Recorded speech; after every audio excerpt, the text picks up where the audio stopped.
Cherkala Marthoma ബദിരവിദ്യാലയത്തിലെ 5ാം ക്ലാസ്സുകാരി Teresa മരിയക്കും കുടുംബത്തിനും ഇനി സുഖമായി അന്തിയുറങ്ങാം. സ്കൂൾ ഇദം പ്രഥമമായി ഉദയപുരത്ത് നിർമ്മിച്ച സ്നേഹവീടിന്റെ താക്കോൽ ഇവർക്ക് കൈമാറി.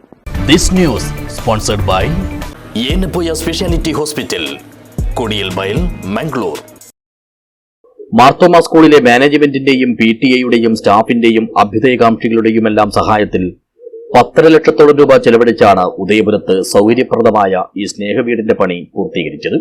തെരേസ മരിയയും 3 സഹോദരിമാരും അച്ഛനും അമ്മയും വീടില്ലാതെ വിഷമിക്കുന്ന അവസ്ഥ കണ്ടറിഞ്ഞ് മാർത്തോമ സ്കൂളിലെ സഹപാഠികൾ ഇവരെ ചേർത്ത് നിർത്തി നിർമ്മിച്ചു നൽകിയതാണ് ഈ സ്നേഹഭവനം. സന്തോഷത്തിന്റെയും സമാശ്വാസത്തിന്റെയും ചാരിതാർത്ഥ്യത്തിന്റെയുമെല്ലാം നിമിഷങ്ങളെ സാക്ഷിയാക്കി കോടമ്പുളൂർ ഗ്രാമപഞ്ചായത്ത് പ്രസിഡന്റ് TV ജയചന്ദ്രൻ സ്നേഹവീടിന്റെ താക്കോൽദാന കർമ്മം നിർവഹിച്ചു. സ്നേഹത്തിന്റെയും സമഭാവനയുടെയും ചേർത്തുനിർത്തലിന്റെയും ആകെത്തുകയാണ് ഈ സ്നേഹഭവനമെന്ന് പഞ്ചായത്ത് പ്രസിഡന്റ് പറഞ്ഞു. ഏറെ സന്തോഷമുണ്ട്. മാർത്തോമ ബദിരവിദ്യാലയത്തിന്റെ ആ സ്നേഹകാരുണ്യം ഒരു കുട്ടിയുടെ കുടുംബത്തിന് ഞങ്ങളുടെ പഞ്ചായത്തിൽ തന്നെ ഇത്തരം ഒരു മനോഹരമായ ഭവനം ഒരുക്കാൻ വേണ്ടി കഴിഞ്ഞതിൽ പ്രത്യേക നന്ദിയും കടപ്പാടും ഇതിന്റെ അധികൃതർക്ക് പഞ്ചായത്തിന് വേണ്ടി കൂടി അറിയിക്കുകയാണ്. നമ്മുടെ അച്ഛൻ സൂചിപ്പിച്ചതുപോലെ ഒരു മനുഷ്യൻ ജീവിതത്തിൽ ആഗ്രഹിക്കുന്നത് അവരുടെ ആഹാരവും വസ്ത്രവും ഒരു പാർപ്പിടവും മാത്രമല്ല, ഇന്ന് നമ്മുടെ തലമുറക്ക് ആവശ്യമായ വിദ്യാഭ്യാസവും ആരോഗ്യ സംവിധാനമൊക്കെയാണ്.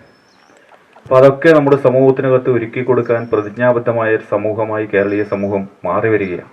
ചടങ്ങിൽ Marthoma school administrator father Mathew Baby അധ്യക്ഷനായി. ഉദയപുരം സെന്റ് സെബാസ്റ്റ്യൻസ് പള്ളി വികാരി father Sebastian Arichalil, Cherkala Marthoma college vice principal father George Varghese എന്നിവർ അനുഗ്രഹ പ്രഭാഷണം നടത്തി. കോടമ്പുളൂർ പഞ്ചായത്ത് ക്ഷേമകാര്യ സ്റ്റാൻഡിംഗ് കമ്മിറ്റി ചെയർപേഴ്സൺ സന്ധ്യാരാജൻ മുഖ്യാതിഥിയായി പങ്കെടുത്തു. മുൻ ward member Kunhikrishnan, Marthoma school മുൻ പ്രധാനാധ്യാപിക Jose P Joshua, Cherkala higher secondary school അധ്യാപകൻ Padmanabhan, doctor KS Jayaraj, KK Krishna, Samuel, CBC Kunhappan, T Benzy, Shindo Vempallil, engineer Ramachandran എന്നിവർ സംസാരിച്ചു. കോർഡിനേറ്റർ KT ജോഷിമൻ സ്വാഗതവും PTA പ്രസിഡന്റ് NJ ബിൻസി നന്ദിയും പറഞ്ഞു. News bureau, Rajapuram.